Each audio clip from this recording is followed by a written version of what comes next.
What's going on, everybody? UFC Fight Night Roman Dolidze versus Anthony Hernandez happened this Saturday. It is now Monday, and in this video, I'll be going through my reaction and breakdown to every fight that happened on the main card. I did great on picks. Let's start with that. Well, maybe not great on picks, but I did perfect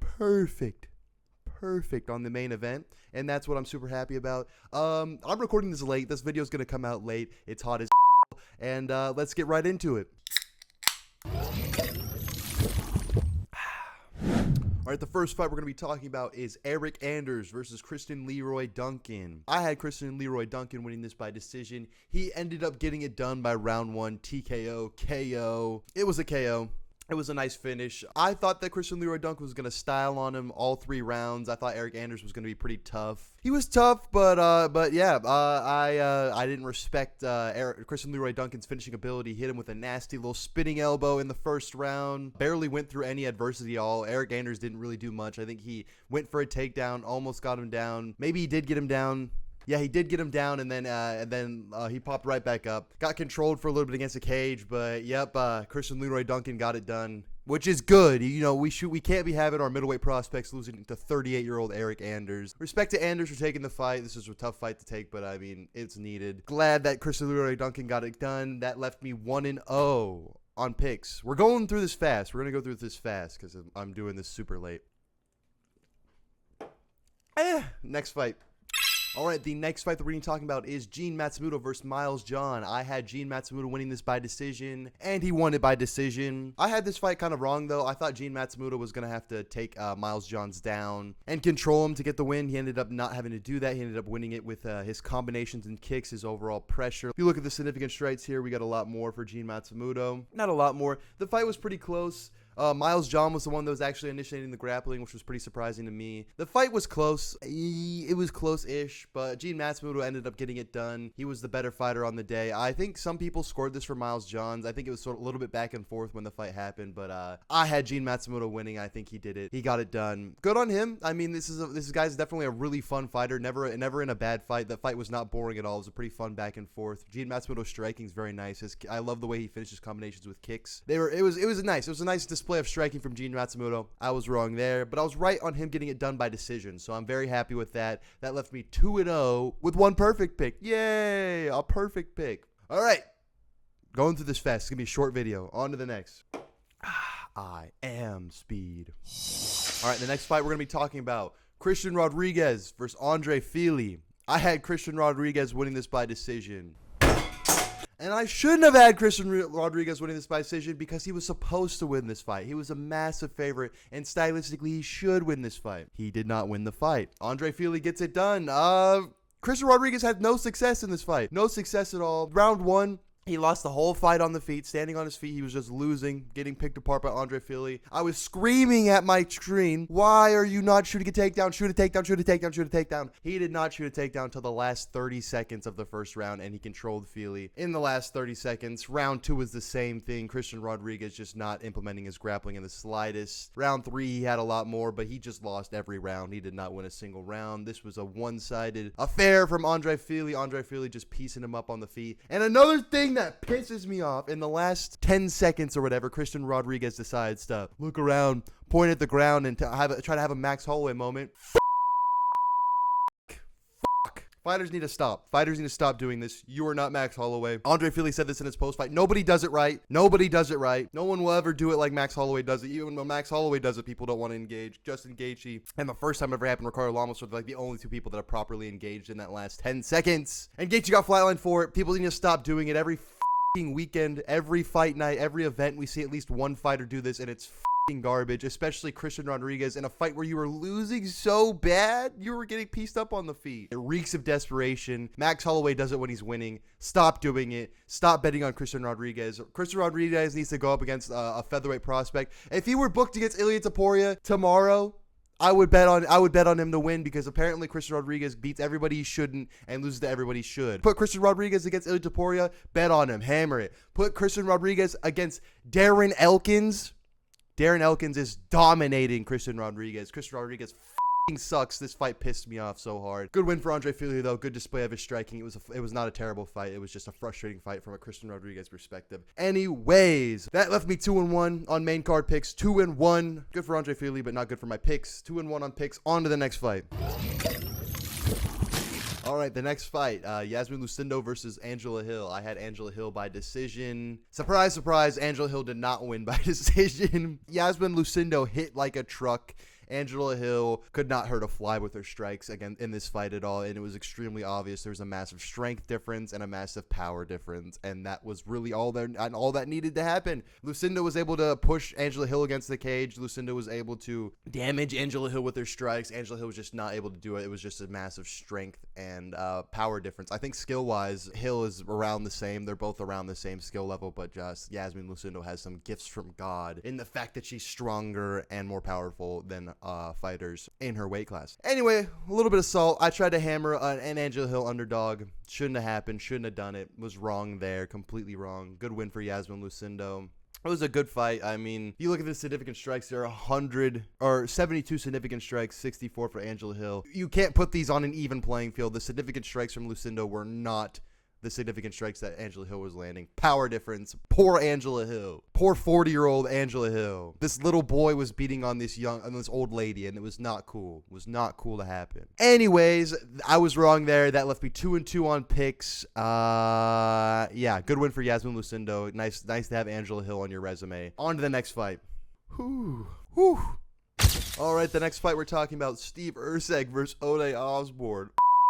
Oh my God, Steve Erceg almost got knocked the out in round one. So round one, Ode Osbourne is piecing Steve Erceg up. Let's be honest. Ode Osbourne won that first round definitively. They were similar sizes, but Ode Osbourne was just sharp and was just landing on Steve Erceg. And he hurt him so bad round one. Round one, he stabs Erceg. That's what I'm going to say. He stabs him with a shot. Erceg fully gets hurt, turns his face towards the cage, gets dropped by Ode Osbourne. Ode goes in for a follow-up shot that just lands on either the guard or just glanced off of Steve Erceg's head. I thought he was going out. I was so ready to see Steve Erceg go flat on the ground, flat-lined. Dominic Reyes downfall, Tony Ferguson downfall. I saw it all happening. It all laid out in front of me. That happened round one, but luckily Steve Erceg was able to survive, and he ends up winning rounds 2 and 3. He mixed in his grappling, and he did what I thought he should do. If you see, he went 3 for 10 on takedowns. He mixed in his grappling. He was able to control Ode Osbourne and control the second and third round. People say Ode Osbourne got robbed. People are dumb. People don't score fights by rounds like the actual scoring is. People score fights on by, I feel like this guy won. It'd be nice. Maybe it'd be nice if we just scored fights and judges scored fights on a vibe. I feel like Ode probably won this because he hurt Steve Erceg bag in round 1. But we don't do that. We score these by rounds, and Steve Erceg run 2 out of 3 rounds. Rounds 2 and 3, Ode run 1. That's how it went. Steve Erceg back in the win column. Everything's happy. My little prayer I did before the fight is actually what saved Steve Erceg. So you could thank me for Steve Erceg's win. You could thank me for that. You could thank me that Ode Osbourne didn't absolutely flatline Steve Erceg round 1, and we'd all be depressed. You can thank me for that. Steve Carell lives to fight another day. Okay, he's back in the win column. It'd be absolutely atrocious if he lost to Ode Osbourne. If anything, there's stock lost in Steve Erceg just in the fact Ode Osbourne's an unranked flyweight. And on short notice, Ode gave Steve Erceg a ton of trouble. But I still think Steve Erceg's very good. He does not deserve anyone above him in the rankings, though. He needs to probably defend his ranking on a full camp or fight someone who's below him in the rankings. Unfortunately, that's just the way it goes. He's lost to quite a bit to the top level, and he just had a very close fight. Very close call with Ode Osbourne round 1 where he almost got knocked out. So my pick was Steve Erceg by decision. He ends up getting it done by decision. So that left me 3-2 on main card picks with another perfect pick. I may add, perfect decision Steve Erceg. I got that right. Speaking of perfect picks, on to the next fight, on to the main event. Woo! Alrighty, the main event. Roman Dolidze versus Anthony Hernandez. I had Anthony Hernandez by round 4 submission, and Anthony Hernandez got it done by round 4 submission. I'd like my round of applause, please. I'd like my round of applause. You hear that going? You hear them cheering? I'm the GOAT. We've broken the streak of up main card picks. We're 3-3 on our last 3 main card picks, man. I'm just on it today, and I'm on it now, and I was on it when my predictions for this. I predicted it to a T.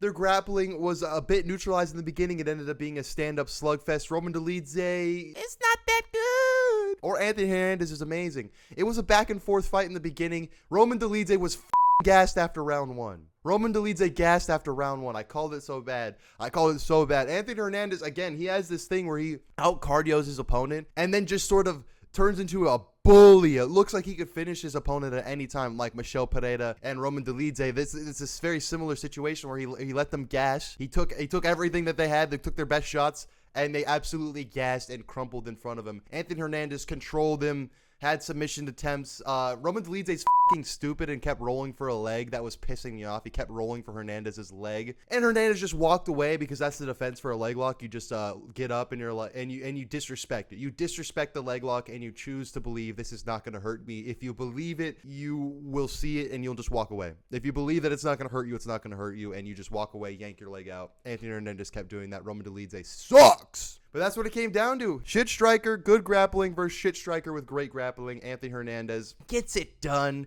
And the submission wasn't even locked in. It wasn't even a hooks in RNC. It was a strangulation where he picked him up by his neck and dragged him across the cage. He was starting to drag him, and Roman Dolidze tapped, and they stopped the fight. It was brutal. It was a brutalization. Anthony Hernandez is clearly leagues above Roman Dolidze. Roman Dolidze's gas tank, disgusting. It's either something to do. To be fair, I can't even say that point. Michel Pereira is has terrible cardio, and Roman Dolidze may have a cardio issue as well. He He went 5 rounds with Vettori, but I mean 5 rounds grappling with Anthony Hernandez, or 3 rounds, 1 round grappling and exchanging with Anthony Hernandez, and he was fucking gassed. Look at these strikes. 120 to 39 total, 91 to 36 significant strikes, 9 to 0 takedowns, 1 submission attempt. That's not true. Roman Dolidze kept going for leg locks, and Anthony Hernandez had him in a submission attempt besides the one that finished the fight. Anyways, pure domination by Anthony Hernandez. I called this fight to a T. He outlasted him, let Roman Dolidze gas out, and then he submitted him in the 4th round. He finished him with a submission. Was so right. I want to look back on the video. I'll look back on it before I edit this, but I'm going to post what the actual odds were because it was crazy. Sometimes you got to listen to me. You went Matsumoto decision. You went Steve Erceg decision specifically, and you went Anthony Hernandez round 4 sub. You're cooking. I was cooking. All my picks that were correct besides CLD were correct to the exact method and how they were going to win. Anyways, perfect night for me. I was so happy when this happened. It was absolute peak. I love when I get a prediction right, especially this right. It was very correct. Anyway, that's my breakdown and reaction to UFC Fight Night Dolidze versus Hernandez. We got a big event coming up this Saturday. And big fight news. Or big UFC news. We had big news about the UFC happen this week. It's a big week for fights. Check out on Thursday. On Thursday, I'll have my predictions for Hamzat versus DDP, the full breakdown, the full video. You guys got to check it out. It'll be out on Thursday. And tomorrow, I might do a video tomorrow. If I beat my procrastination, and it's not too hot, and I beat the procrastination, I might have a video tomorrow. We might be going 3 for 3, 3 days, 3 videos. So be on the lookout for that. For sure, Thursday, I'm going to have my predictions for Hamzat versus DDP. Thank you guys so much. Like and subscribe if you enjoyed the video. I'm going to go to picks. See ya.